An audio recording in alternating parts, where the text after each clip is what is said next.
morning, everyone. We're going to get ready to get started.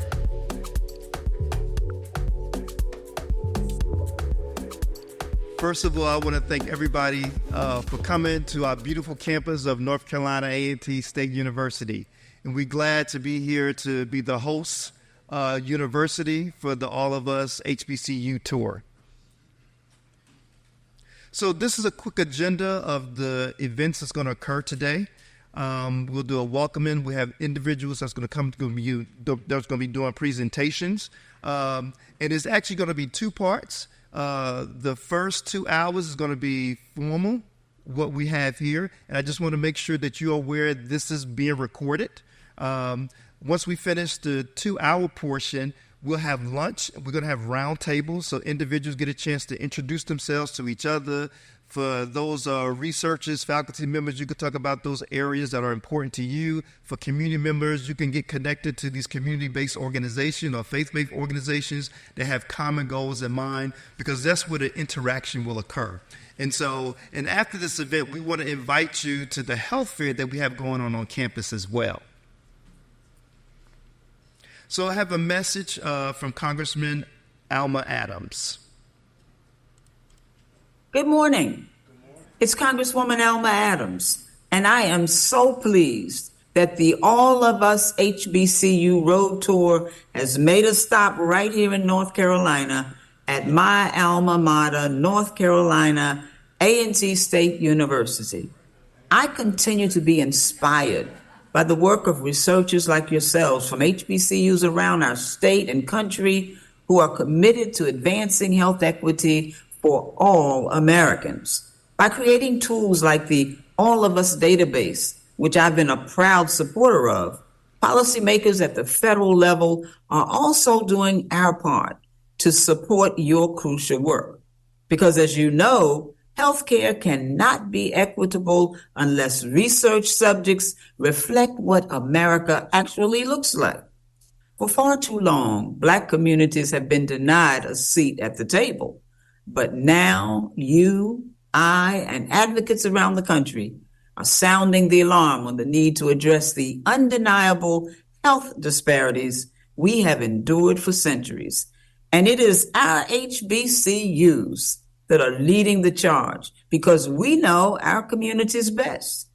I hope that the knowledge of these tools you learned here today will help take your research to the next level and remind you why you all do what you do, to build a more equitable healthcare system. So thank you all for all that you do.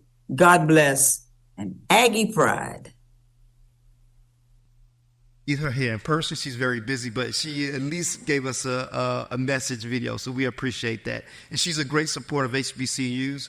I went and visited her back in February in her office in Capitol Hill, and her office is amazing. She has all over her wall all the HBCUs, in the state of North Carolina. In the state of North Carolina, we are the state that has the second largest number of HBCUs out of any state. So we are in prime territory. So, the center, I am the executive director for the Center of Excellence for Integrated Health Disparities and Equity Research here at North Carolina A&T. It's a new center on the campus, and our mission is to bring together students, scholars of diverse disciplines and backgrounds to formulate new, relevant, and transformative research, theories, models, to bring greater clarity and understanding of health disparities and health inequities to create solutions to advance health equity. And the key word is solutions. A lot of people talk about health disparities, but what are people actually doing to solve them? And we have 3 core areas. We have community engagement, which is really important. We really cannot do anything without our community. That's where HBCUs come in hand. Research is our other core area, and education and training of our students as well as our faculty members. And here you can see the staff that's listed. You can see a picture of myself, Dr. Mark Cook, which is here, Associate Director for Research, Dr. Cassandra Germain, she's the Associate Director for Education and Training, and we have Dr. Stephanie Thier-Prop, which is the Associate Director for Community Engagement. So myself and Dr. Cook are here, and the other 2 are over at the other event. So we kind of split. So this is a great day for us. And now I'd like to introduce you to my good friend that I've known for years, the Executive Director of Community Campus Partnerships, Al Richmond.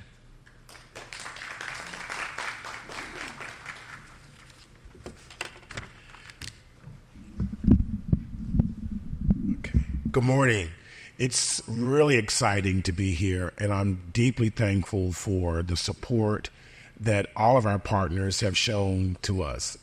As a native North Carolinian, it's a proud day to have CCPH in North Carolina. So give that applause.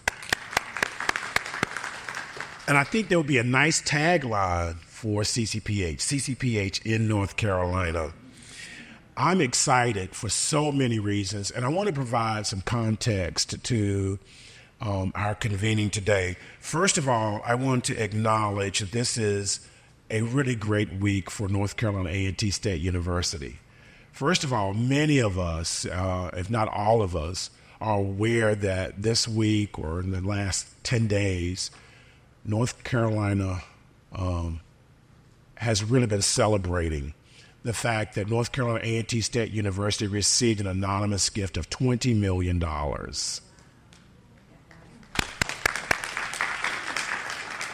And that gift and how that gift will be used, I believe, will help to lift up research here at A&T State University. I think for me, it represents a moment in time wherein we really are seeing an increased focus on HBCUs, rightly so. As Angelo has mentioned, that, and others will highlight today and these deliberations, the overzealous at time omission of the work, the contribution of HBCUs, not just in North Carolina, but to this nation. I also want to acknowledge the fact that we are in the Henry and Shirley Fry building that occurred this week. And Henry Fry is the first African American to have been named as Supreme Court Justice in North Carolina. Another Aggie, another graduate of North Carolina A&T State University, and it's exciting to be here this week to be part of that acknowledgement of the contribution of Chief Justice Fry, his wife, and all of you. In some ways, I feel like I am a half Aggie, in that what some of you don't know is I have a twin sister. And so I was down the road at Livingstone College in Salisbury, and my sister was here at North Carolina A&T. And so I spent a lot of time, she and I back and forth. She would visit Livingstone, and then I would come up to A&T. But A&T is not what it used to be 35, 40 years ago. And many of you were challenged this morning as you came on campus, because you have not been on campus in a long time. You're like, I don't know where I am. Everything is so different.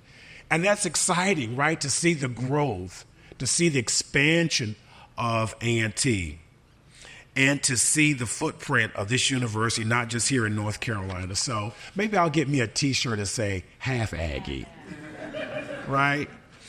So I want to, yeah, that would be really good, half Aggie. I don't know how that would resonate.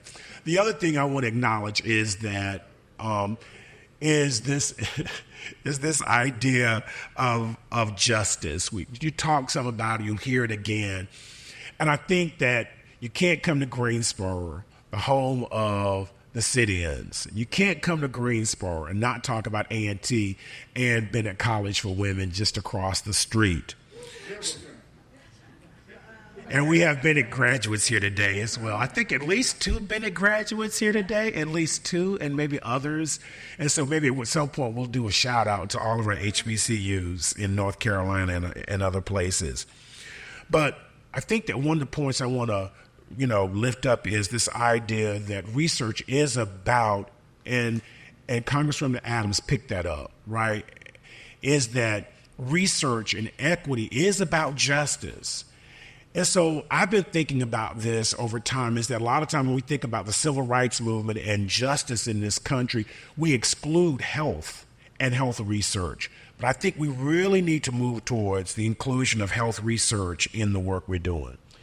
I'm proud to be the executive director of Community Campus Partnerships for Health. And I was talking earlier with colleagues and saying to them that when I became the executive director of CCPH, it was really important to me to engage HBCUs because they're at the heart of health equity and health justice. Every HBCU, without exception, in the United States sits in a community that is disproportionately experiencing health inequities, be it Elizabeth City State, Fayetteville State, Livingstone, Johnson C. Smith University, Howard University, Tougaloo, Xavier, FAMU, you name them. The list goes on and on. They could be in urban centers or in very rural communities like Fort Valley University. But every one of those communities is disproportionately impacted by health disparities. And that's why we're here. And that's why HBCU should be in this work. And that's why this convening is so important. So I want to acknowledge our team at CCPH who has joined us today for this gathering. Angela Franklin, Paul Kuttner, Danae Mays, Anita Holmes, Melvin Jackson. Thank you very much for the work that you've done to bring us here. And as I look out, this is probably one of the largest convenings that we've had as part of our road tour. That's exciting. So where have we been? Well, we've been all over the place, quite frankly, all across the United States. So A&T, and this is a nice way to culminate this event, we'll have one more site, but to really kind of accentuate our presence across the U.S. So the All of Us HBCU Road Tour, we've traversed across the U.S., and as you are aware of, most of the HBCUs are located in the Mid-Atlantic, southeastern region of the U.S., all the way over to Texas. So we start at Delaware State and work our way down through Maryland, Virginia, North Carolina, South Carolina, Florida. We go over to Georgia. And we've been to a lot of those places. We actually started our road tour at Howard University. We then went from Howard to Tuskegee University. We left Tuskegee and we went on to Morehouse School of Medicine. Want to also acknowledge while we were in Nashville, we were partnering with Meharry, and then into Jackson State University and Coahoma Community College, and now North Carolina A&T State University. So our goal is to highlight the work of faculty and students at HBCUs and their engagement in the All of Us data set, to amplify HBCUs as knowledge-building hubs. We're not just engagement hubs. I want to be clear. We're not just places where people go to recruit minorities. We're more than that. And you're shaking your head because you agree with that. We are about scholarship. And that's what this is about. And you'll hear that today. And also, finally, to bring together regional HBCUs with local and national research-based community organizations. So I want to say, again, thank you to all of you. Many of you, so let's do that now. How many of you are graduates of an HBCU? Would you stand? That's phenomenal. Give them a round of applause. This is not about exclusion. Let me be clear. This is not about exclusion. This is about inclusion. This is about representing and bringing attention to institutions in this country when no one else would accept us. I want to be clear. My aunt went to A&T State University. She set the bar for my family, all of my siblings, to attend college. And 4 of us, of the 5 children, attended an HBCU. In some instances, it was because we were denied access in North Carolina to other institutions. We don't talk about that. So this is not about exclusion. It's about inclusion, and it's about celebrating. And so if we're proud, we have a right to be proud. Our founding fathers and mothers of our institutions paid a dear price for us to attend these universities. And where I am today is because of Livingstone College, a small HBCU in Salisbury. So I'm excited about it. I'm excited to integrate this work into it. I'll close. I was talking to a new friend, Christy, and she was telling me she's AME Zion, and I'm Methodist as well. And we're proud of Livingstone. We're proud of all of our schools here in North Carolina because they mean so much. North Carolina has one of the highest concentrations of African-American college graduates because of HBCUs. Judge Fry, who came to come to the ranks of Supreme Court, the North Carolina Supreme Court, is an HBCU graduate. We have so much to be proud of. And I'm proud of you today. And thank you for coming out. Thank you for joining us today. Thank you for making a difference. At this time, I'd like to introduce Brian Southwell, who is the lead scientist for public understanding of science at RTI International. Let's give him a round of applause.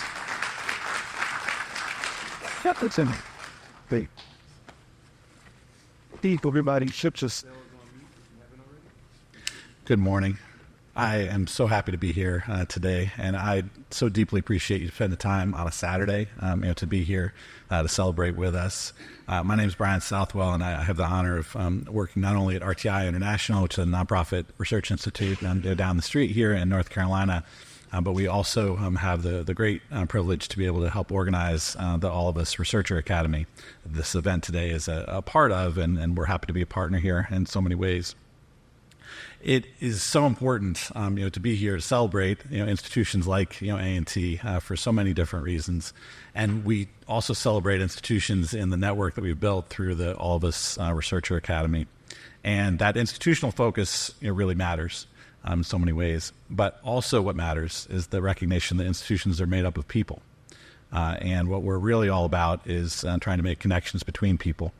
And so on that level, interpersonally, we really appreciate you being here today, and I really appreciate the chance to connect further.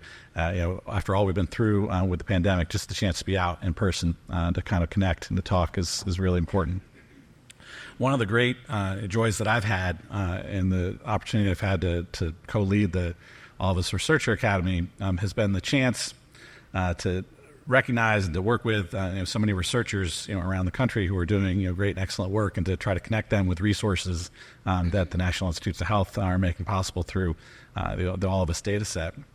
But one of the other great joys that I've had, in addition to recognizing all these different institutional partners, has been a chance to see within our All of Us Researcher Academy all the incredible talent that we have and the opportunities to work with different individuals. So you're going to have a chance to talk with one of those people here today. Within the All of Us Researcher Academy, as we've partnered with CCPH, so we've partnered with all these different institutions, one of the things we've done is pull together a set of expert analysts who spend their time offering help and assistance and advice to try to make additional research possible in the future. And so we've put together this stellar coaching team, a team of coaches who makes their way to events like this, who's available on Zoom calls to answer questions, been working with the different partners. And I've been blown away by all the work that they do. And so we thought we wanted to do here today to help talk about the All of Us Researcher Academy was actually not to have somebody like me talk, but rather to talk with one of our earlier career folks who are really doing incredible work as a coach and as a liaison and as a mentor and as a peer. So we've got with us here today Stephanie Tillman. Stephanie Tillman works at RTI International with me. She's also a faculty member. She is an adjunct professor at North Carolina Central University, where she's doing great work teaching the next generation of students about statistics. And she knows a whole lot more about R and Python and all those different things than I do, and that many others do too. So I thought we'd put the spotlight on her today. If you want to welcome to the stage Stephanie Tillman.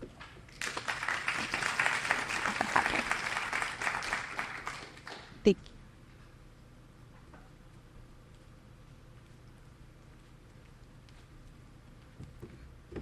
Hi, good morning, everyone. I'm so incredibly happy to be here today and talk about the overview of the program, so we'll go ahead and get started. Okay, so I want to introduce the team. This is the incredible folks that I work with. As Brian mentioned, I'm one of the coaches on the team.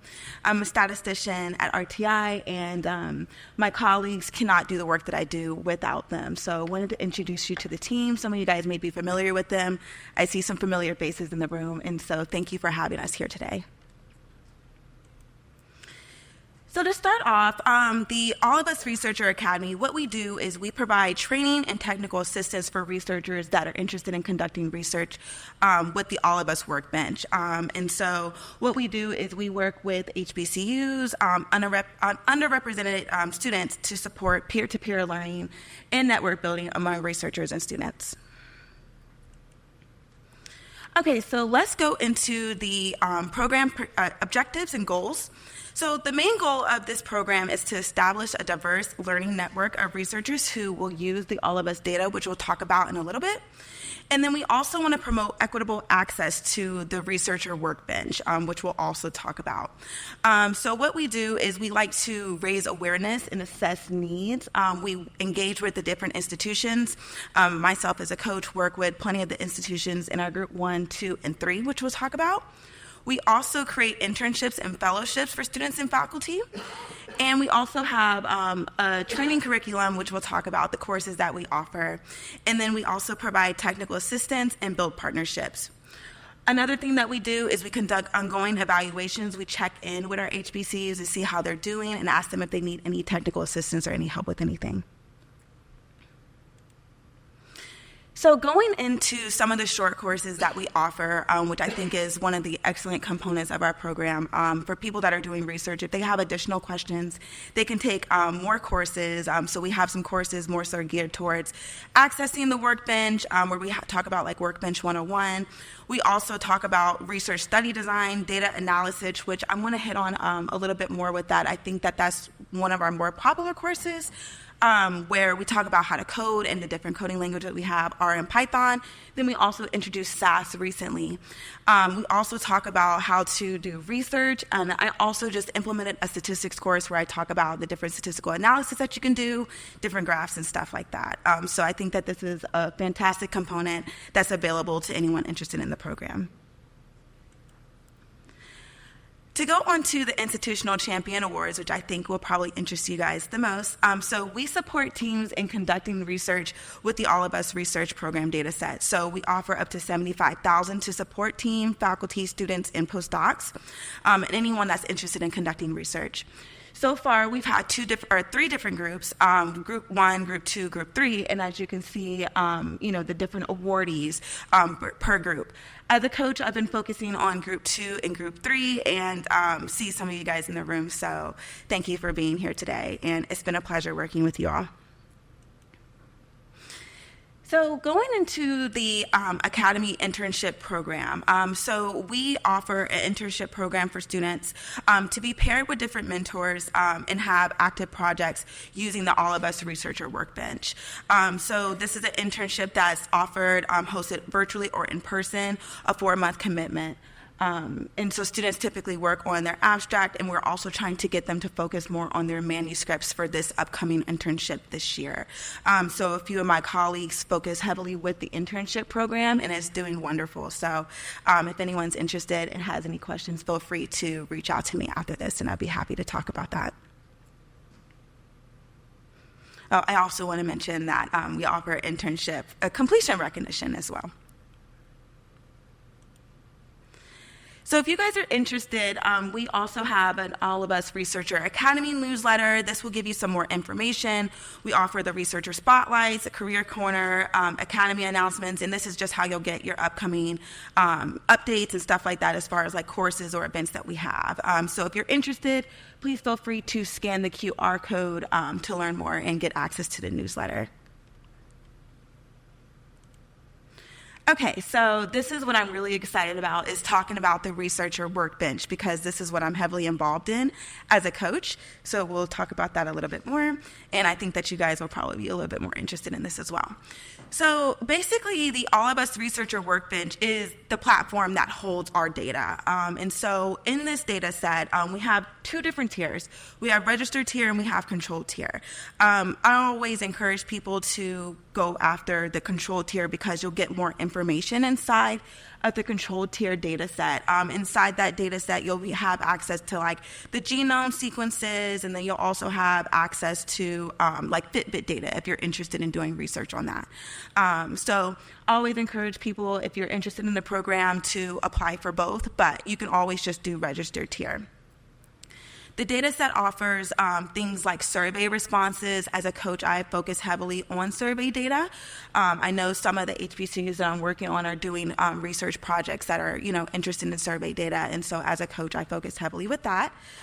We also are able to examine physical measurements, as I mentioned, the genotyping arrays. This also has the electronic health record, Fitbit data, whole genome sequences, and long-read sequences as well. So tons and tons of data inside the researcher workbench for honestly any of your analysis questions, research questions. It's phenomenal. Okay, so getting into how to access the data, how to be a part of the platform. So the first thing that you'll have to do is have a completed DURA. And this is going to allow you to be able to access the workbench, and you'll have to sign off on it. And so with this, you'll want to use your institutional email address and get connected that way. So if you're interested, please feel free to scan the QR code, because that will be the first step in getting access to the platform. And so after you complete the DURA, or your institution completes the DURA, so that is step one, and you'll want to confirm your institution's agreement. Then you'll have to create an account and verify your identity. And then step three will be to complete that mandatory training. And so that's going to be so you can be able to access the registered tier or the controlled tier. So you'll want to be able to make sure that you do the training, because there's a lot of things, that's not permittable with the data, like taking screenshots and saving the data and stuff like that. So you want to make sure that you're knowledgeable on what to do and what not to do with the data. And then lastly, you'll want to sign the data user code of conduct. So those are the 4 steps that are needed to create the account, and then in addition to your institution completing their DURA. And so just to talk a little bit about the account setup, it goes a little bit more in depth with this on the workbench, but it'll ask you things about like, how did you learn about the researcher workbench, and what did you learn and stuff like that, or how you want to use the project, what you want to do with your analysis and stuff like that. So I'll ask you, what do you plan on doing? What type of research would you like to do? What is your workspace for, essentially? So that is a part of the account setup and registration, and you'll be asked these types of questions when you create your account. Okay, so that's all I have on my end, but I think I might have a little bit of time. I don't know if we're allowed to take questions, but I'm up here, so. Okay, we'll take questions at the end. So thank you so much for you guys.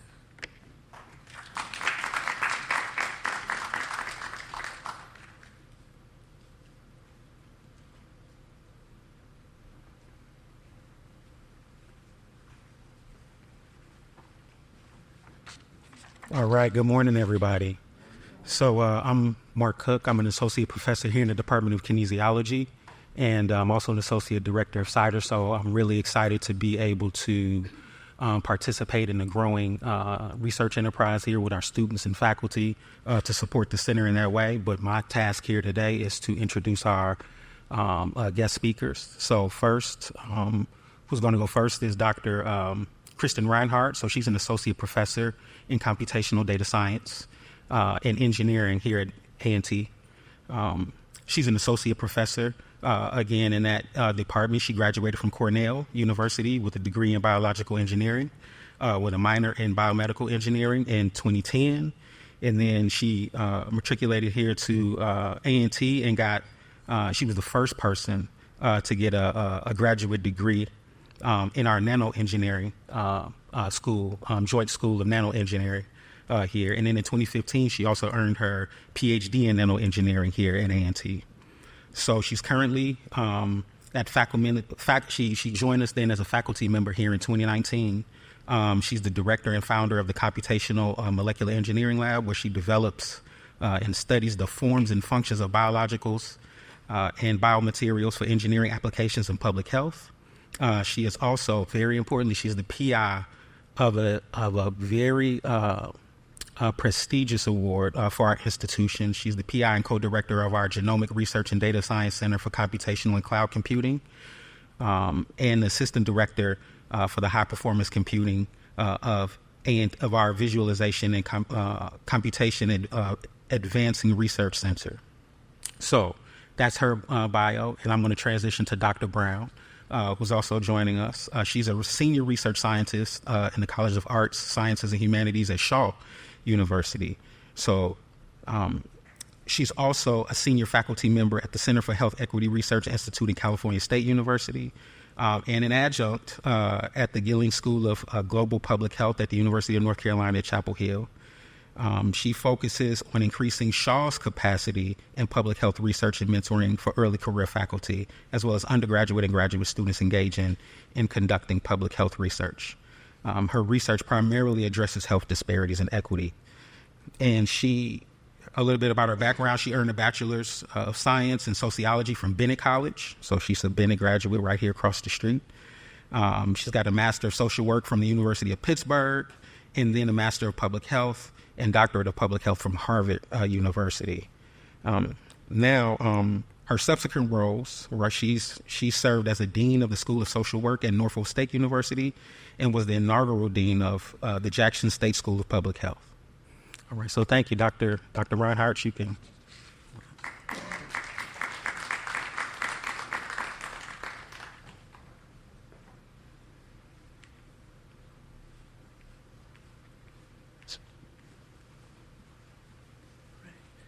Good morning. I'll ask for a little bit of grace. I am a PK kid, so if I go over, I apologize in advance. But first things first, I appreciate this opportunity to come and speak with this community, my community. I am a native of High Point, North Carolina, so I'm just from down the road. But like many of you in this room, I'm going to ask, has anyone who has breast cancer, has had breast cancer, or survived breast cancer? This is one disease that truly, one of many that span our entire community. But one of the most interesting things that I have found in my research is the fact that we are dying at a rate that is unprecedented compared to others with the same disease. It's kind of interesting here. Rebecca Sagel says, this was back in 2022, we've been reporting the same disparity year after year for a decade. The differences in death rates are not explained by Black women having more aggressive forms of cancer. And it's time for our health system to take a hard look at how we are caring differently for Black women. Simple facts. Black women breast cancer survivors are diagnosed at a younger age and at a later stage. Breast cancer treatment tends to be cardiotoxic, and Black women have 40% higher mortality rate than their counterparts. Those are the facts. But the question is, how are we working to address these? And this is where the All of Us Researcher Workbench has come into play in my research and in my lab. We are actually looking to address the questions behind what is the contribution to inequity in these outcomes? What are the longevity studies and the incidence of heart failure in breast cancer survivors? And what are the molecular level markers that are happening in cases of breast cancer and cardiovascular risks based off of ancestry? Now, while this research is still ongoing in my lab, I'm going to pivot a little bit and talk not only about what we've been researching in the All of Us Researcher Workbench, but the impact of that research that we've taken. So out of all of the research we've done, I just want to highlight 3 key things. Our health outcomes are affected by, one, our confidence in the medical system, or lack thereof, resources, and access. So even though these 3 research questions are ones that we are addressing with the Workbench, we have also evolved a bit past that to notice some additional questions and additional research in my lab surrounding this space. One of them, there's a sensitive mouse. One of them really is dealing with nutrition. Nutrition is linked to a lot of disease progression, and we've highlighted particularly the research in this space, accessibility, particularly around digital health, and the molecular understanding in nutrition. And the other is dealing with community, our history, trust, and education. So I'm just going to talk mainly on these latter 2. So in terms of nutrition, we know the disparities exist. We have known they've existed for decades. And even though the rates are dropping, it's still, we are outpacing our counterparts in terms of deaths per year. Now, heart disease is one example of the disparities faced, but effects of poor diet have come into play when we address heart disease. Has anyone ever been to the doctor and they say, you should track what you eat? Use one of the health apps. They're so easy to use. Just use it. It's going to be fine. You should track it. And then you work with it, and it's like, well, what I eat is not in here. Or, if you cook, well, this has got a lot of packaged foods in it, which I don't eat. Now I got to sit here and program it in and all this. And most breast cancer survivors are over the age of 40. As I creep to that age, I don't like to type in things that much. But what it means is the information of what we eat, what is actually part of our diet, is not getting into the digital space. So one of the things that we have worked on is actually building a database that actually reflects the culture of the country. So we looked at the major immigration as well as the population dynamics here in the US, and we built things by region, and we ended up with a database that had over 700 food items, and we went with what was, again, starting with most popular. We were able to break this down by nomenclature, regional distinction, and also give the actual nutritional information. Because even if you use these apps, you can find them in there, find it by word, but the sodium intake, the protein, the calories are not there. That means it's useless to you. You don't know if that portion, 100 grams, what that really looks like, versus saying it's a bowl of, what size bowl? Though that information is misleading. So we've not only built this, but we then tested it amongst the 3 most popular food apps that are available. And what we actually found, I'm just going to show a little bit of that data. In particular, East and West African dishes were recognized at a much lower rate than any other region. And that was across all apps. Now, what was recognized, the little bits of it, did have proper nutritional information, which we could not say for the other regions. In addition, there were discrepancies, particularly surrounding the caloric intake and sodium. And sodium, we know, especially around cardiovascular risk, is a key factor. So this major gap is not only saying that we're missing this information and that these parts of our diet are not part of the digital health space, but it's also saying that there is a bias, a misleading bias present, in particular around sodium intake, which we did not know before. Our doctors continue to tell us, trust the app, add to it.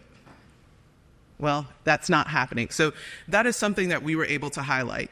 We also wanted to work on accessibility, which is work that my doctoral candidate student, Jordan Davenport, she's working on, and that is dealing with accessibility.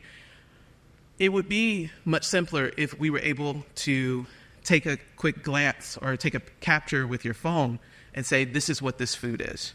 So that's actually what we're working on. We're working on image capture using AI technology to be able to recognize foods and train the data set itself to recognize food with ethnic connections. So building that diverse cultural database and then being able to recognize it so that not everyone wants to type everything in, that we actually have ease of use, particularly for communities over 40.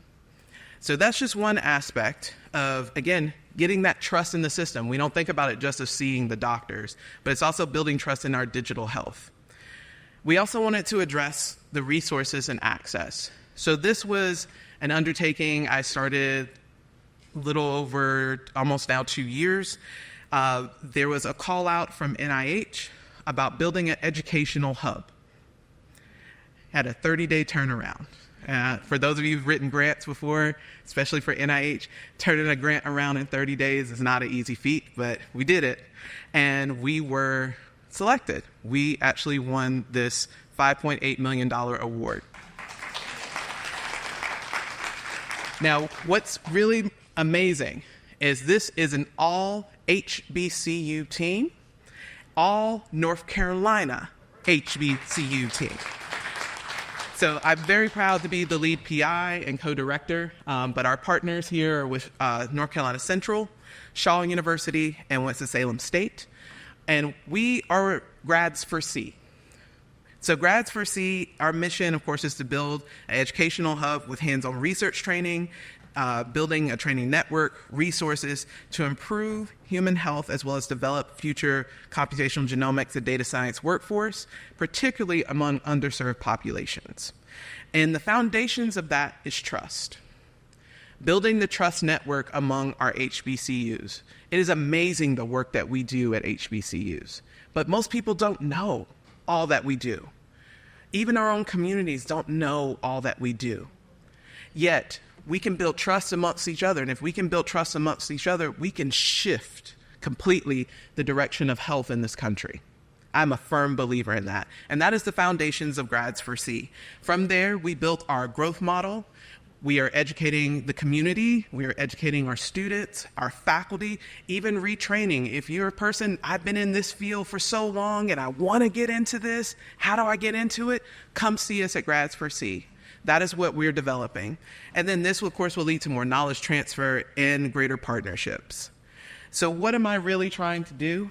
I'm trying to link together, whether it's HBCUs, HSIs, MSIs all across the country, and we want to build a network that links them all together, and it grows and is connected through cloud computing. The more information that we have in the cloud means that we can learn more with our AI. It means that we learn more about our communities, and we can continue to build from there. So we have several opportunities with Grads for C. One, of course, is collaborations. We have research, we have training, grant writing, proposal development. If you need a partner to say, hey, I've got the biology or the public health, but I need someone who can help me with the computation, we have people.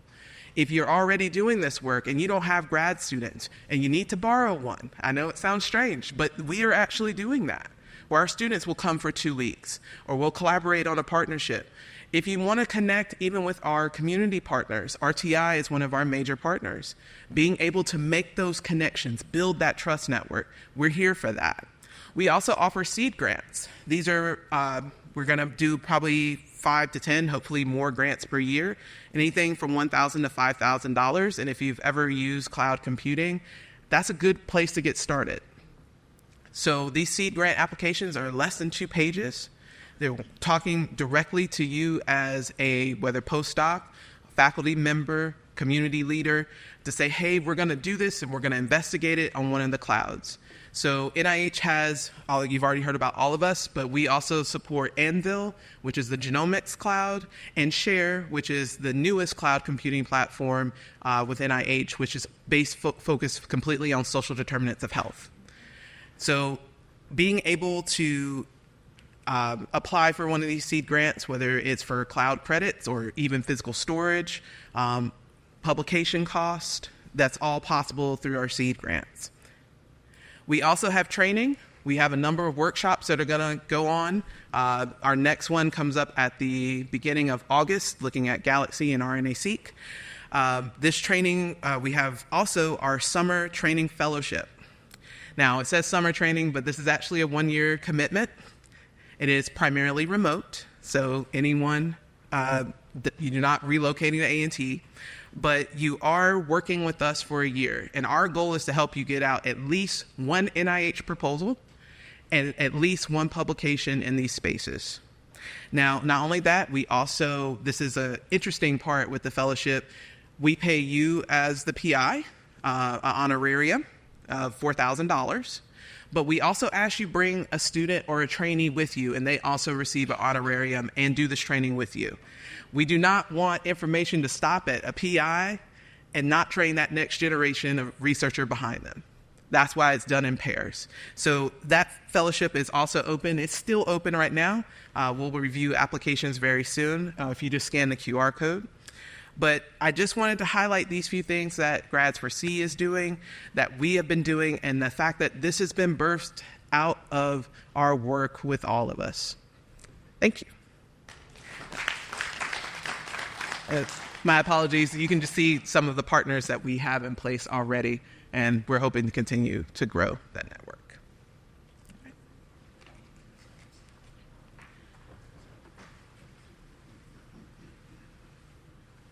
Boy, that was powerful.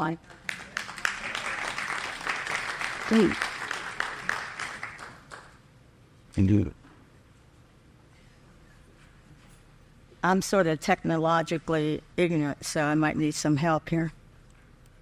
Okay. Hi, my name is Dot Brown, and I wanted to say something about how I became involved in All of Us. Well, first of all, I want to tell you why I ended up at Shaw. For a number of years, I was a professor at the University of North Carolina at Chapel Hill, and I would take these little excursions to go to HBCUs because I was in a department that didn't have, I was it. I was the only African-American professor in that department, and I hungered for a relationship with people who look like myself. And so I would take these excursions, and I spent some time at Morgan State, I spent some time at Norfolk State. Well, the long and short is that when my last adventure was establishing the Jackson State School of Public Health. It's the only HBCU that has an accredited School of Public Health. And so I came back, and Dr. Dillard at Shaw asked me to help Shaw develop its research capacity. And with the recognition that Shaw is a small liberal arts school, it will never be a research institution, a Research One institution, but there is a recognition that students who are engaged in research, the schools have a higher retention rate, and also the students are more competitive for graduate school. So I set about with a group of people to start enhancing the capacity of research at Shaw. Now, why did I choose All of Us? All of Us, I'm probably an ambassador for All of Us for a variety of reasons. One is that it has a wealth of data. You know, it has behavioral data, it has biomedical data, it has genetic data. And for me, this was a data set that allowed for partnerships. You know, behavioral scientists could work with biomedical. And so I thought at Shaw, this would be a way to bring people together. Also, All of Us, what I found intriguing about it is that, like with some of the partnerships, and I know some of you can think about this, people want to partner with HBCUs, but they don't provide resources. And the wonderful thing about All of Us are the free courses. The coaching that Stephanie gives is wonderful around Python. I mean, as someone who thought Python was a foreign language, having her coach us, you leave there feeling like you can teach Python. So it was the support, the technical support, it was the small grants, and then it was the camaraderie that has existed working with the other institutions. So how are we using All of Us? And, you know, and I don't want to give you the impression that, you know, we're the model. I just had to look at what Shaw had, the capacity, and how I could help. So one is that we integrate the All of Us data in our capstone course. Dr. Rayford integrates it. Students choose projects, they do posters, and those posters are presented at Shaw's annual research symposium. In addition, we integrate all of us in the teaching of our research assistants. Eric Butler, who is probably the expert in Python on our campus, he teaches Python to research assistants in my projects and in other projects. I want to say something, Brian. I want to thank you for involving SAS now, because some of us who are from the old school, we knew SAS, and Python, as I said, was a foreign language. But now we use SAS, but we're also learning Python. So Eric teaches Python. But the other thing about all of us that I don't think you should leave without knowing is that they recognize there's talent at the HBCUs. Eric teaches Python at the Academy, and Dr. Susan Newcomer, who is formerly with NIH, she and I teach NIH grant writing. So it's a recognition that talent exists outside a research triangle and the other, and that's unusual. Usually we're being taught to, and the expertise that we bring to the table is not recognized. So we involve it in teaching. Also, we have the research application. Shaw is an institutional champion, and early career faculty person, I don't think she's here, and myself and two of our research assistants, we're looking at intersectionality, and by intersectionality I mean, there are marginal groups that being black, being gay, being disabled. We're looking at the intersectionality and how that relates to people's mental health and physical outcomes. Also, Dr. Cook mentioned that I'm involved in the Center for Health Equity Research, which is an NIH-funded project in which we take early career faculty from HBCUs and MSIs, and they work with us for they really work for a year, but in the summer we bring them together and we teach them NIH grant writing. We mentor them on writing manuscripts. They do the gamut of how to enhance their career. We mentor them around career development, professional development. Well, some of our early career people are using the All of Us data to apply for R21s. And they also are using it as a way to develop manuscripts. And this is very important for especially assistant professors, because a lot of them do not have grants. And and if you know anything about NIH, they want you to have publications. And sometimes it's very hard to do that if you don't have a grant. So All of Us has offered them an opportunity to enhance their publication record. We also have a summer undergraduate research program, and I should clarify that, saying it's not operating this summer. We have to carry it over into the fall. And this is a program that selects 8 juniors and seniors who are interested in becoming biomedical or social scientists. And these students will gain research experience by participating, using the All of Us data, being matched with a mentor, and they either do a manuscript or a poster.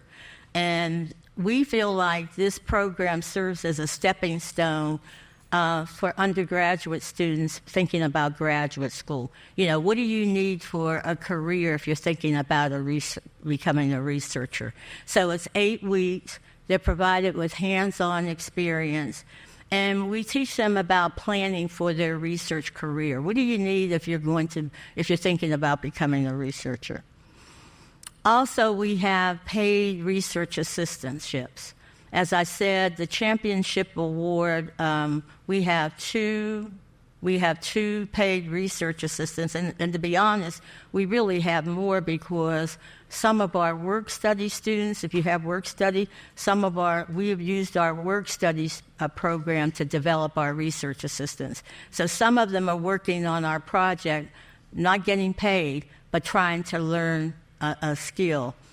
The other is our community outreach program, and that's not as firm as we would like it to be. But what we do is when our students do poster presentations, we send invitations to our CBOs to come on campus because we have a couple of projects in which we have community advisory groups, and we send invitations asking them to come and hear the presentations. And we've had some success in them showing up. The other thing that we're doing around community engagement is because we have projects, all of our projects to some extent involve community engagement, we've sort of included those in the All of Us. And by that I mean we're writing a grant with a group in Greenville to do more around All of Us. They want to know more about it, and they also want to know how they can participate. While some of the people are a little bit nervous about, and I think we know this, about being engaged in research, they're willing to hear about, but they also want to know different strategies of recruiting them. For example, the churches, for example, are interested and say, why don't you recruit from the churches? And so we're working with them on a proposal that would allow us to go into the community because I think, Susan, we talked about this when we were teaching the course. We looked at where the people came from. And if you look at the data, a number of the people do not come from the South. And that's very important to consider because given the stroke belt and all the other issues, I think we need to increase those numbers. And how do you increase those numbers? We feel like you increase those numbers by getting to the grassroots and really working. I know the community partnership is doing a lot in that, Al, and I think you're doing a great job, but I wouldn't say but. I would say let's include other strategies that some of the community CBOs have talked about engaging them. So we're working with them on a grant that will enhance recruitment. So how do I think we benefit from All of Us? I think the program has given us skills and funding opportunities. And even though I often have this debate with my colleagues about NIH grants, and while I realize NIH is not the only source of funding, for those of us who are at research institutions or those that are trying to become Research One institution, NIH is the gold standard. And I love it because you're evaluated by your peers and no one can tell you how your research should go after you've been evaluated by that. I think our students have learned advanced data analysis and biostatistics by working with real-life data. And I think it has helped them to prepare for graduate school. 2 of our students who worked with the All of Us data got accepted to all of their top public health schools, and they talked about the All of Us program and how it helped them. They applied to 10, and they got into 9. Harvard didn't accept them because they didn't have experience, but they got into all those schools. I think students who have developed those analytical skills have also gone on to receive other positions at the school. In addition, our students have gone to the internship program, the All of Us internship program. One of the things that I have loved about the All of Us is that I have been able to form partnerships with some of the other sites. It's when we get together, you hear what people are doing and what their research interests are, and they are very, very giving in terms of wanting to consult with you or wanting to do grants. So I think that has led to an effort. In fact, some of us had talked about maybe doing a conference, which the HBCUs would present the data or their research, and maybe applying for a conference grant, and we're thinking about doing that. Also, I think working with the CBOs and the African American community, based on our original involvement, has allowed us to explore other ways in which we can increase participation.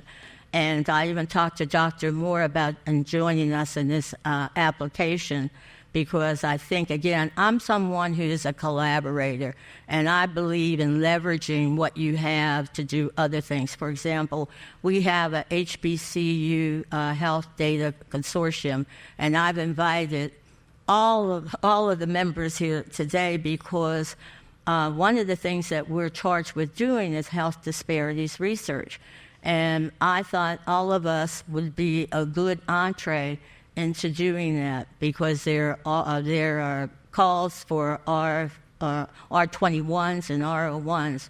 So I see all of us as a wonderful opportunity for Shaw to enhance its research capacity for its students and for faculty, and I'm a great proponent. But I said these are just some of the examples that we've used.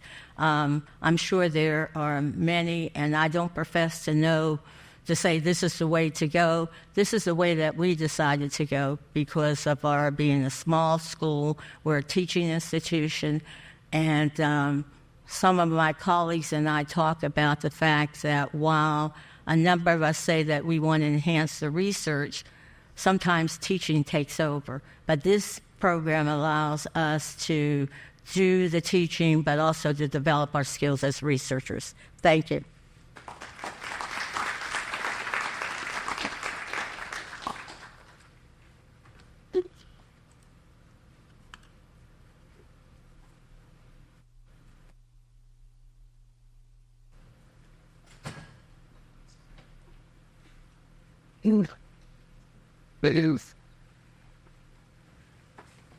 All right, so we have a few minutes for questions.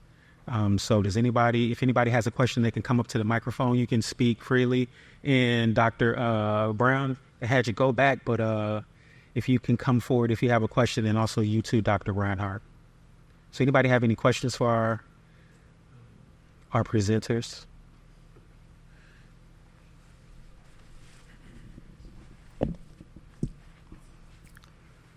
Good morning. My name is Chuck Bird, and I'm with a community-based organization called Winston-Salem Rise. We're working on social determinants of health, closing the disparity gaps. I was interested in seeing your work with community-based organizations and how you related that to outreach and ensuring participation of people of color. But what I didn't see in the previous presentation was a way for community-based organizations to access all of us. And so you had to have an institutional Gmail with a connected institution. So is that something that will not be available?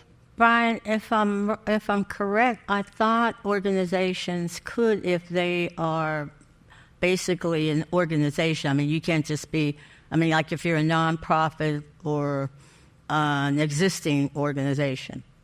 Is that true? Or do you have to be an academic institution? By the way, I do know that in one of our groups, there is a community person who wants to participate in writing an article with us, and that can happen. But Brian, maybe you can. No, I appreciate that. And so there is a step of the data use agreement, which is important, which is something that actually is in place in some level to protect the privacy of folks that have contributed data in a lot of ways. So we've got to think about all the folks across the country that we are welcoming in, and they're building, the All of Us data set. So there are some steps to protect, to make sure that this isn't just completely open for whoever might want to have access, to that data, partly because of the concern that it could be used in nefarious ways, and others. There's a step of the data use agreement. So there is that need for you to be affiliated with an institution. Okay. But there are a wide range of institutions that are possible there. So I would suggest that folks look at a lot of that's outlined on the, there's great materials outlining that. If you look to sign up for a data use agreement, that's a place where you can find, that opportunity. Personal email is going to be not something that you're going to be able to just sign up on your own, but there are steps for looking into possibilities for institutions to have data use agreements. So what I hear you saying that maybe someone from a community-based organization could become affiliated with Shaw. And we do have what we call consultants, our community-based organization. We have sub-awards, and perhaps that's one of the ways that you can do that. So one other thing I want to point out is, one, getting affiliate status with a university, as Dr. Brown has said. The other that I think a lot of people forget is NIH has small business grants. No, that's right. And if you partner with someone who has funding, that's right. We have, that actually aids in that method. So that's another way with the use agreement that kind of is a way through, but it also gives funding then to you as a partner to be able to do the work you want to do, as well as access to the researcher workbench. So I do encourage any community-based potential partners, small business grants through NIH and NSF, but today we're talking mainly about NIH. Those are available and often aren't taken advantage of. So please apply. And this is where you come to one of us or one of our institutions or one of the other researchers in the space and say, I want to work with you in this general area. And that's where that partnership can really grow. Yeah, and I think that sub-award is real important for our community-based organizations. We have a sub-award, and we give them money to do the activities that they're being asked to do. So that would be one way. Good morning. My name is James Rosa Jr. I'm the Executive Director and co-founder of Rosa Foundation. We are a nonprofit organization here. You might have answered my question, but how do nonprofit organizations like myself can partner with you guys, especially in the Latino community? Because we deal with the Latino community. We actually have an event coming up that is going to be a Latin festival. So we want to know how we can partner and see what we can do. And we also do health fairs as well. So definitely the small business grants are definitely, for one, definitely should apply for it. That's number one. But there's always room for partnership, not just with the universities through the grant, but even through our centers, to not only host events, but to continue to grow connection. And then the third, of course, is if you do have a research interest or a research topic, this is where we say, okay, we want to investigate this. The university would have to be the lead PI, but you would be a co-PI and a sub-awardee on a potential grant. So on something, that may be $300,000-$400,000, $100,000 or so, $150,000 goes back to your community partner. The majority, of course, has to stay with the institution because we carry the overhead, all that. We can talk bureaucracy of that later. But what that does is it puts you in the seat with us in a different way. But you also get funding in that aspect. But please connect with our centers. Angelo is one of those people. You can come talk to him about anything. But please connect with our centers because we're not the only ones. We have, I know, Dr. Brown, you have 50 to 100 people that she can call right here, right now. I can call and get them to help you. I was going to ask you, where are you from? I mean, what area? Because I wanted to know if one of our HBCU partners are there. We do a lot of work here in Greensboro, but I'm in the Stokesville, but I do a lot of stuff here in Greensboro. Okay. And actually, me and Dr. Law want to be partnering together to do a health fair for men. Oh, okay. Right now we're in the works of finding a location for it. But we're going to be working on that. So, we're just trying to find, not stale, but we kind of might pivot because we wasn't going to do a health fair anymore. But people keep asking us because the last one we had last year, we had over 40 vendors and over 500 people that came. So they keep pushing us to do it. So that's why we want to do it. But we need help, we need finances. Okay. That to be able to Dr. Moore, you might want to talk to Brianna, because one of the things that we're doing with the consortium is trying to build up that capacity for the CBOs, and we even put together a list for the state to start reaching out to them in the future. Any other questions?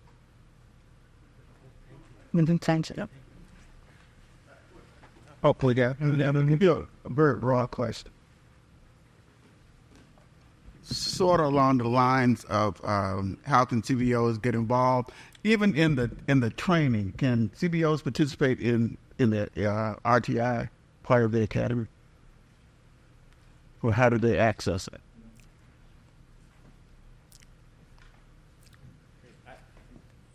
Stephanie might have some additional thoughts here, but one thing is probably important to recognize: we've got a lot of different opportunities we're talking about here today, and really happy to have all these partnerships and collaborations. They're not all the same thing, and so that's something. So there are resources that are out there and available through the All of Us Researcher Academy, different things that we're doing. We have a partnership and a set of networks through our Institutional Champion Awards, but we also are doing work that is broadly, open and available. And then we've also got work, that's happening here at A&T and at Shaw and other places where there are other partnerships being put together. Mm-hmm. So I want to make sure that that's clear. That not everything is a function of necessarily, universities signing up to get Institutional Champion Awards and to do that work. There are other materials, things that are available. Our newsletter, for example, for the All of Us Researcher Academy has been a great resource, a place to connect and put a spotlight on all this different work. Anybody in this room could sign up, and I hope you all do sign up today to track that. We've been putting that out a few times, actually 4 times a year, and that's got a bunch of awards, and it's been a really great chance to connect people. But I don't know if Stephanie had any other thoughts. If I can just, one more thing. There's the training, hands-on aspects, but there's also, with Grads Proceed, we also have workshops and trainings of just learning the topics. So again, you may be pivoting and say, what is genomics? How does that benefit? What are we looking at? Those are open to the public. So if you sign up and it's on our website, gradsproceed.ncat.edu, sign up, get on our listservs. When those events happen, most of them are done hybrid, so in person and virtual. Those are another opportunities, but that could also set you up to say, okay, what direction do we want to go by learning these topics? And that will also connect you now with, okay, I want hands-on training more so on the Workbench or in Anvil or in Share. But we have those types of trainings that are more topic-based that are open to the public. Yeah, I think you guys said it perfectly. The opportunities that we have available, we have plenty of them available, the tuition courses and stuff like that. I always recommend if you can do the training and get access to the Workbench, absolutely, because there's a lot of information that's inside of it. And until you kind of go into it and play around, you won't really know all information until you're in there. So that's my recommendation. But as Brian and Macaulay said, the opportunities that are available, there's plenty of them. So. See, the other thing I was going to say, when we have sub-awards with our community-based organizations, often they ask for money for training, and we give them that money. For example, one of the groups wanted to know how to do proposal writing, not NIH proposal writing, but proposal writing in general. And we gave them money for a course in nonprofit grant writing. So we see that having a sub-award, having community organizations involved, we have to think the same way we think about HBCUs. They need capacity and they need technological support. So we try to do that. Not all the time we are able to do that if we're limited by grant, but most often we can do that. And one last little thing to think about. If you're even thinking about pursuing further your education, let's not forget that we have graduate programs as well. And a lot of our graduate students, I know in my department, we're interdisciplinary. A lot of our graduate students are working full-time. They have had a career. They're looking to pivot. It is not uncommon. So at HBCUs, we're literally meeting people where they are. So don't forget, hey, I may be the CEO, but you know what? I want to get this additional degree in my back pocket. We're here for that. And even with that, hey, now I'm part of the university. There's another aspect. But I want to encourage that as well. It is always a time where you can come and join us in a classroom as well as in our virtual space. All right, so I apologize. So we're going to proceed through the program, but please save your questions for either Dr. Reinhardt and Dr. Brown after. So we're going to welcome Dr. Bridgman. So actually, this is really great that we have so many questions. I think that one of the things I feel like it's surfacing is how do we really, and Dr. Brown, you alluded to this, and that is how do we increase the capacity of both the HBCUs, but the community partners, right? So I think we need to talk about that. I think it's also a space and place where CCPH can be engaged, Community Campus Partnerships for Health. Right now, we're going to ask all of our panelists to come up. Dr. Powell, Dr. Keith, Dr. Elcom, and Dr. Levere. I am really, I think all of them are here.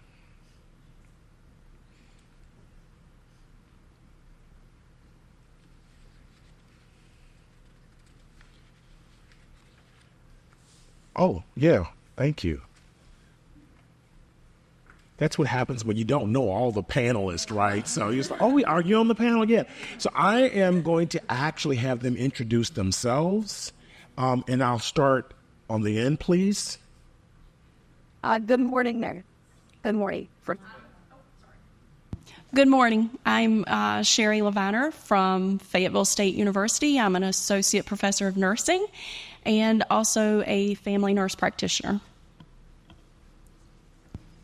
And good morning. I am, first of all, a proud Bennett Bell.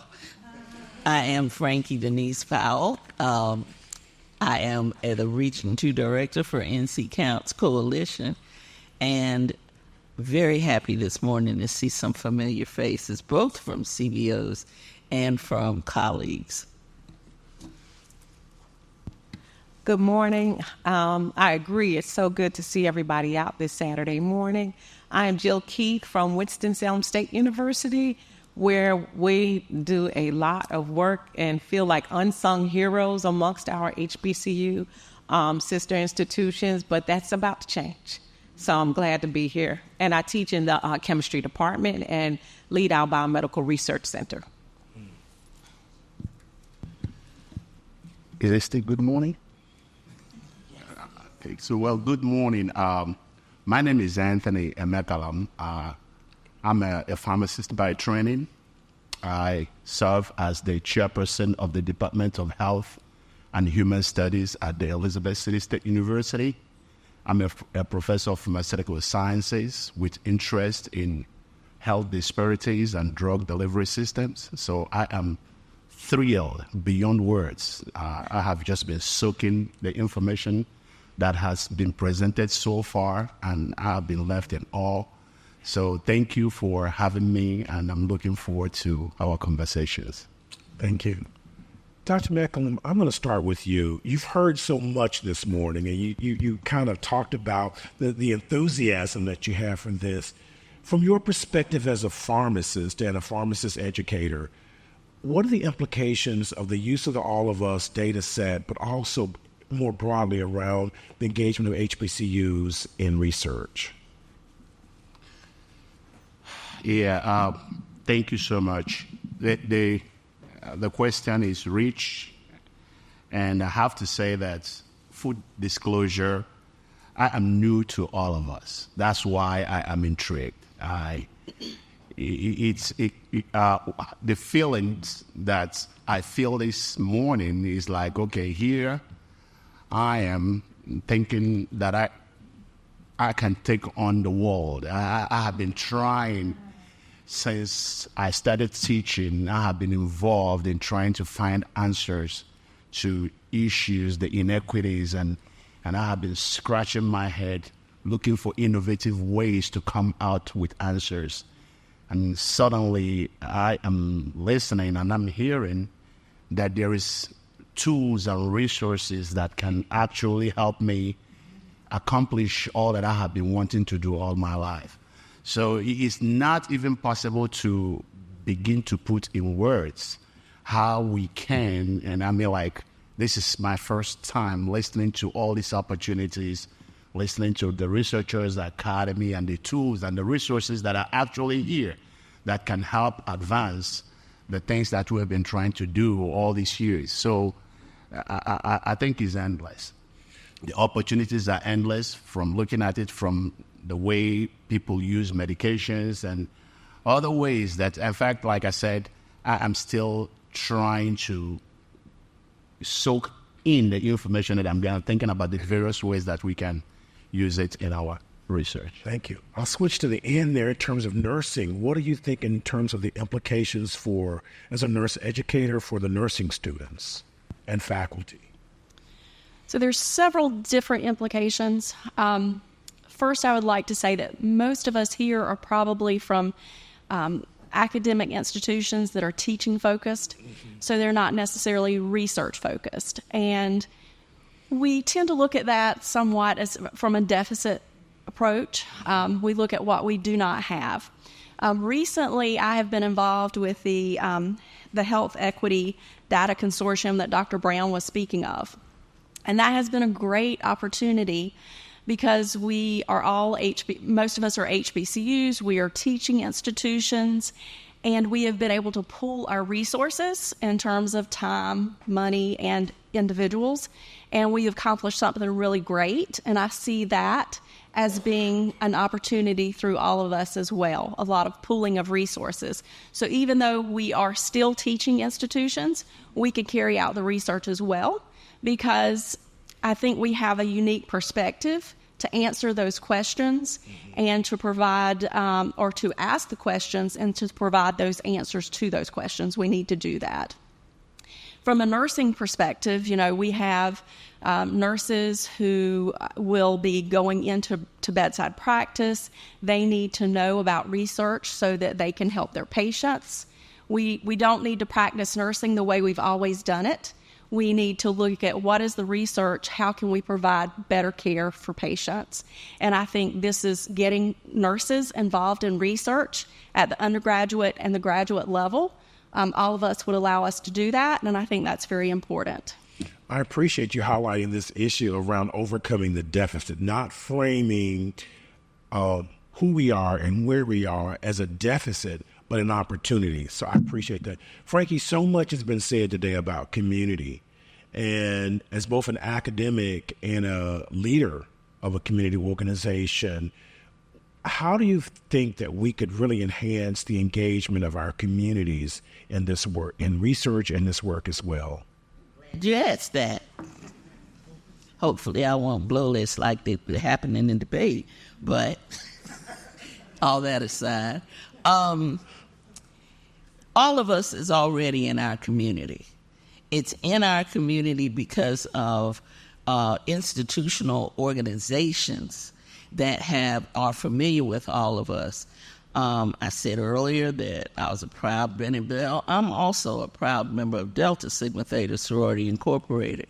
We have been partners in All of Us for a minute. That's right. If I'm not mistaken, the National Council of Negro Women, particularly in the state of North Carolina, is a proud partner of All of Us. Dr. Brown is not, and so I'll keep moving. That is absolutely no. Thank you for highlighting that. I had not thought about. You mentioned Delta Sigma Theta, the DREF, which is the Delta Research Education Foundation, right, has been a long-time partner in this. So yeah, making that connection between DREF and the community. Yes, thank you for that. You're welcome. And so given that it's already in community, a little bit about me, back when NIH did not have the category of community-based participatory research, and I was told in my early career, ain't never going to happen because you're never going to get published with this stuff. Ha ha. Here we are now. And so it is of ultimate value, and it's imperative that we make greater connections between our research that comes from the people, because they're our participants, and we give it back to them, and how unconscionable it is when we conduct research and don't give it back to them. What are the reasons I've partnered with Winston-Salem State, since I do live in Winston? It's because they've had a town hall where they've disseminated the research back in the community, because it's from the community to the community. And we don't want to, like you said, we don't want to have historical biases of making the community feel used and abused. So we're already there, but I think we can do more. A little bit about NC Counts Coalition. You may not know, NC Counts was started in 2020 to get census and to really motivate census in BIPOC. Everybody know what that is? Do I need to break it down? Black, Indigenous, people of color, and HMP, historically marginalized populations.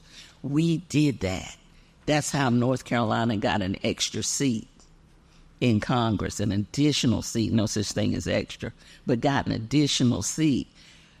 And Angelo and some other folks who were there as we met, I'm the Region 2 director, so it's Winston-Salem, Guilford, and around. Half of our member organizations showed up. We have about 18 in this region. In that, of the 50% that were there, 3,462 people are in that universe. What would it look like if we were able to disseminate research findings? That's a heck of a pool of people that we can engage in surveys. We have to make those connections. So that's why I think it's important, and that's what I think the value of campus community connections are, as well as this All of Us research. Thank you. That help? Absolutely. All righty. Dr. Keith, you mentioned that, and I think you've kind of you're promoting Winston-Salem State University there with the, yeah, okay, I noticed that, right? It's okay, all right. So, nice. I want to talk to you about, what you share with us from the perspective of Winston-Salem State. As you listen to this conversation, you're going to hear from us. What are you thinking now in terms of how do you move your work forward using what you've heard today about the All of Us data set? And so I will say I am blessed to be brought into the Health Equity Data Consortium, and also WSSU has been part of All of Us through the Delta, through DREF, since 2017. And so it's nice to see that we can all work together. I feel like all hands on deck, because we're in a crisis and we're trying to operate in a crisis. And I'm saying, let's stop struggling and let's start thriving. So we need more people. We need our students involved. We need our administrators to understand the importance of the work and to highlight the work, and to encourage faculty members to do this, and not some go off. Like, I'm in the chemistry department. I'm a basic researcher. I make drugs for cardiotoxicity, small molecules, so I'm a basic researcher. However, I grew up with political activists in New York City. I went to a PBI, predominantly Black institution, okay?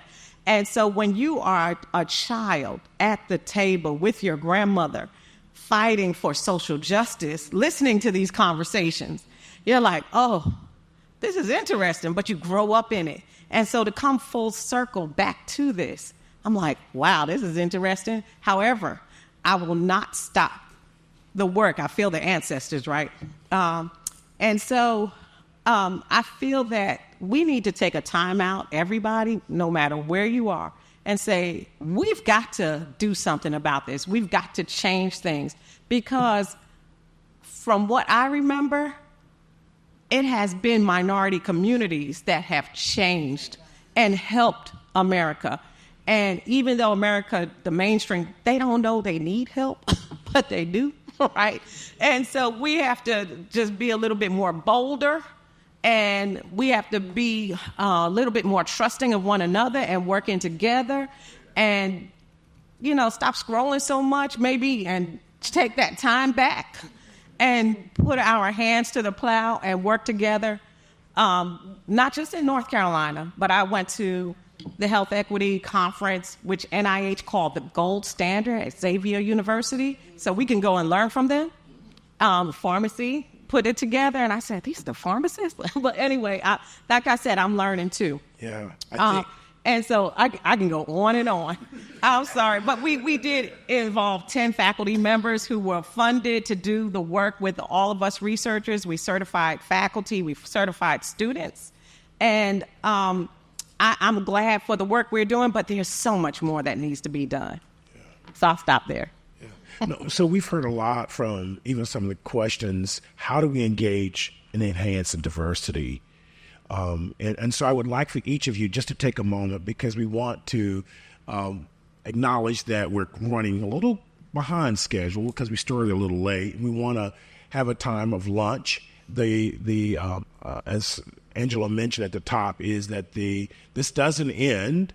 What we will do is transition into lunch. And there's also an opportunity to, I think in particular, connect all of us together as we kind of journey down the road a little bit to the actual health fair that's taking place in the community. I'm hearing so many things like, how do we connect community and the academy on this work? And I'd like for you, again, just to, from your perspective, briefly, to share thoughts and ideas about how do we bring these two together, the community and the academy, to address the issues around enhancing research. And I think out of this experience today, we're going to have some ideas and opportunities to do that. So let's start on this end.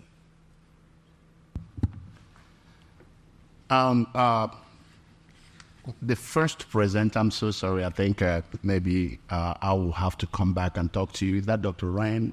Dr. Reinhardt, yes. She says something that kind of resonated, with me as a health disparities researcher. One question that have been so hard for me to answer and to understand is the approach that we have used all these years in trying to address health inequities in minority communities. I kind of summarize the approach as somebody who thinks that they understand everything there is to know about you, and they are going to come into your community and tell you that if you eat this and this and that, blood pressure will go down and diabetes will go down. And I did a little pilot at Elizabeth City State University where I had a free you wouldn't call it a clinic. We do free blood pressure checks, do hemoglobin A1C checks and all this. And so also we have treadmills and exercise equipment free for people. And I have nurses that staff this place a couple of hours every day throughout the week. And I was surprised to find out that even though these resources in the community and it is free, people were not actually using them. And so here is an example of me thinking that, okay, because you have evidence of an increased rate of a certain health condition in this population, this is what I need to do to address your concerns, instead of me going to them and say, how can I help you deal with your situation? So the whole idea of trying to involve community, help them tell us what they need from us, has not been something that we have been using in our approach to addressing issues.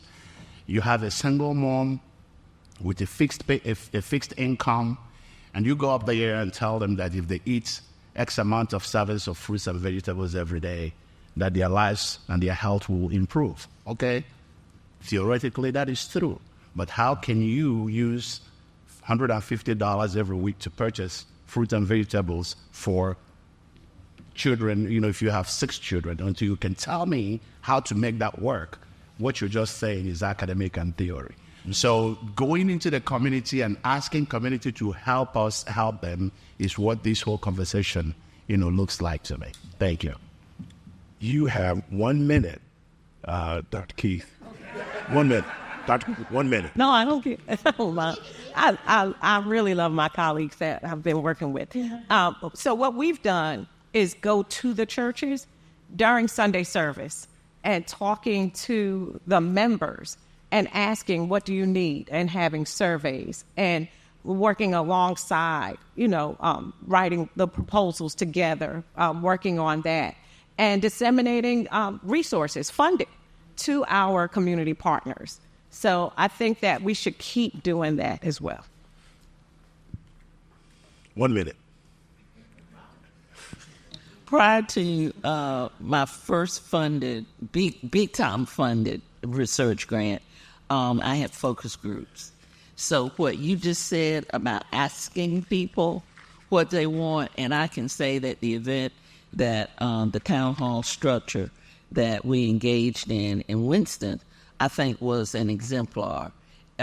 Moving forward to do more of that, we were presenting data on the front end, but I think 2.0 would be soliciting from those same community folks. Churches, community-based organizations, some are here today, from NC Counts, is the way to go.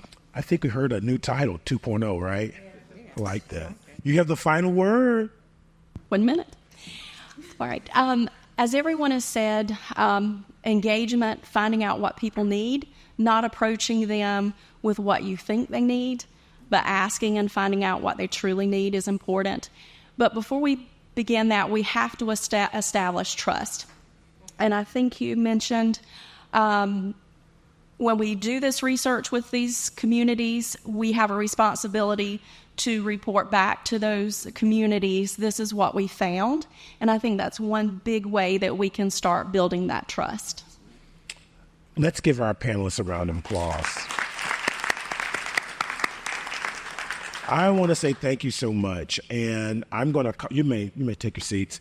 I want to turn this over to Dr. Moore at this point. We have had a wonderful day. Thank you for the amazing turnout. This has been an amazing turnout. To think about summer, all of that, we overcame so many obstacles to make this happen. By no means is this the last. And we want you to have lunch with us today, and so that we can keep the conversation. I know that some of you were coming to the mic. We're not ignoring you. There's still opportunity for dialogue and conversation. And Dr. Moore, thank you so much for all of your support. Thank you. And your leadership. You're welcome. So all of the presenters, could you just stand? If you presented today, you was on the panel, please stand. We want to give you a round of applause. We want to thank you for your time.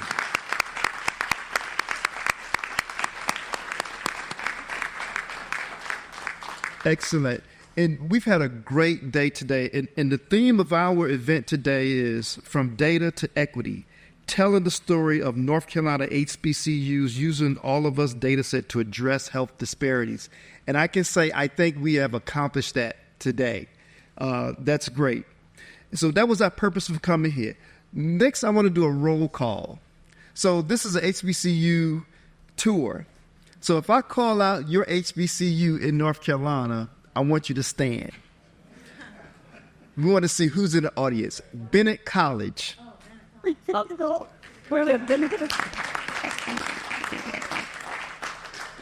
Elizabeth City State University.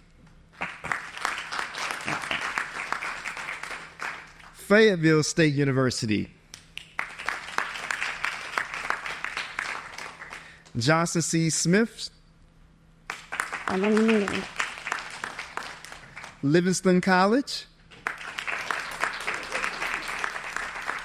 North Carolina Central University. St. Augustine University. Shaw University. Winston-Salem State University. I'm standing. Excellent. Now, community-based organizations. We have any community-based? Oh, North Carolina A&T. I'm sorry. And keep crying. by the way. Yes. UNCG. But yes, actually. So if you're from another HBCU that is not in North Carolina, please stand. Oh, thank you. Virginia State and Howard. Hampton University. Xavier University. Excellent. So it's a great display of all the HBCUs that are here. If you're part of a community-based organization, please stand.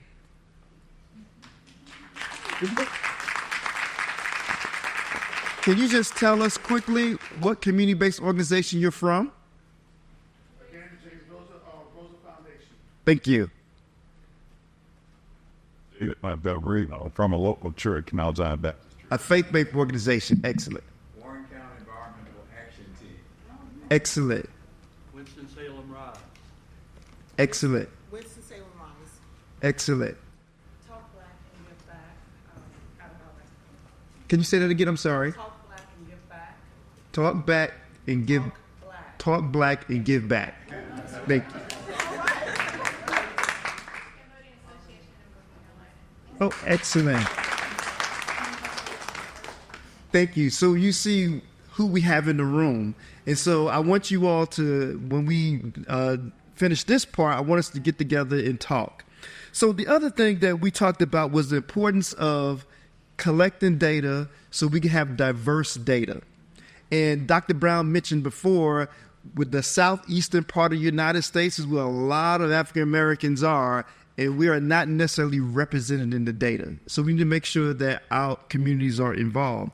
But in order to do that, we have to have trust. We have to establish trust and partner with our community.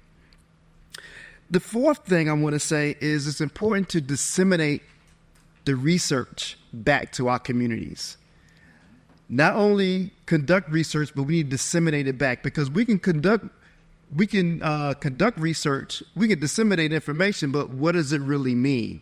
We need to bring it to our community so they can tell us, interpret what that actually means.